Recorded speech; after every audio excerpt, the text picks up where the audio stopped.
या बातमीपत्राचे प्रमुख प्रायोजक प्लॅटिनम मॉल इंद्रधनु सोलापूर। सोलापुरातील सर्वात प्रतिष्ठित इंद्रधनु सोसायटीचा नवीन भव्य कमर्शियल प्रोजेक्ट आता रेल्वे स्टेशनच्या अगदी शेजारी शहराच्या मध्यवर्ती ठिकाणी।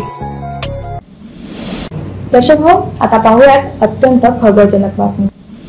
फिर्यादी रेखा कैलास चौधरी वय 38 वर्ष, व्यवसाय नोकरी, राहणार 401 अंबिका रेसिडेन्सी, कोटनीस नगर, विजापूर रोड, सोलापूर या ओम डायग्नोस्टिक सोलापूर येथे नोकरी करतात। त्यांचे पती कैलास चौधरी हे जलसंपदा विभागामध्ये नोकरीला आहेत। 24 सप्टेंबर 2025 रोजी घरातील सर्व सदस्य घराला कुलूप लावून सकाळी 10 वाजण्याच्या सुमारास कामानिमित्तानं बाहेर गेले। त्यांचा मुलगा सर्वेश हा सायंकाळी 5:30 वाजता घरी परत आला असता त्याला घराचं कुलूप तोडून घरातील सुमारे 4.5 तोळे वजनाचे 2,47,000 रुपये किमतीचे दागिने अज्ञात चोरट्यांनी चोरी करून नेल्याचं निदर्शनाला आलं। तसंच यावेळी विशालनगर परिसरात राहणाऱ्या पूनम सतीश वांगी वय 43 वर्ष यांच्या देखील घराचं कुलूप अज्ञात चोरट्यांनी तोडून 22,000 रोख रक्कम आणि 6 ग्रॅम वजनाची सोन्याचे 2 मंगळसूत्र आणि चांदीचे आरतीचे साहित्य असे सुमारे 1,17,000 रुपये किमतीचा मुद्देमाल चोरून नेला होता। या घटनांबाबत आरोपीचा शोध घेत असताना सहाय्यक पोलीस निरीक्षक शैलेश खेडकर यांना मिळालेल्या बातमीनुसार सूर्यकांत उर्फ चिन्या अनंत माने वय 34 वर्ष, राहणार मोरिया हाऊसिंग सोसायटी,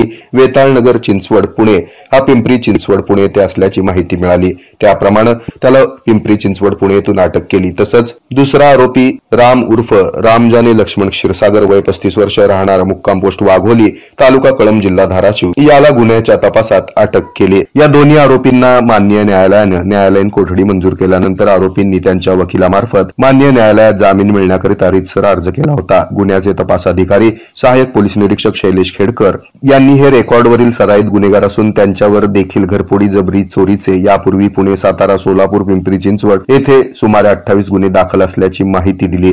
हे सराईत गुन्हेगार असल्यानं त्यांच्या वर्तनामुळे महाराष्ट्र राज्यातील सर्वसामान्य नागरिकांच्या मालमत्तेला धोका निर्माण झाल्यानं मिळवलेल्या सर्व माहितीच्या अनुषंगाने आरोपीला जामीन नाकारण्यात यावा अशी तपासी अधिकारी यांनी आपलं म्हणणं सादर केलं। यानुसार मान्य प्रथम वर्ग न्यायदंडाधिकारी कोर्ट नंबर 2 दीपक कंखरे साहेब यांनी दोन्ही आरोपींचा जामीन अर्ज फेटाळला आहे। ही कामगिरी पोलीस आयुक्त एम राजकुमार, पोलीस उपायुक्त डॉक्टर अश्विनी पाटील, सहाय्यक पोलीस आयुक्त राजन माने तसंच वरिष्ठ पोलीस निरीक्षक अरविंद माने यांच्या मार्गदर्शनाखाली सहाय्यक पोलीस निरीक्षक शैलेश खेडकर, तपास अधिकारी गुन्हे शाखा सोलापूर तसंच सहाय्यक सरकारी अभियोक्ता ॲडव्होकेट PS मांजरे, कोर्ट कामकाजामध्ये मदत करणारे पोलीस अंमलदार संदीप जावळे, शुभांगी काटकर, अंबादास जाधव यांनी केली आहे।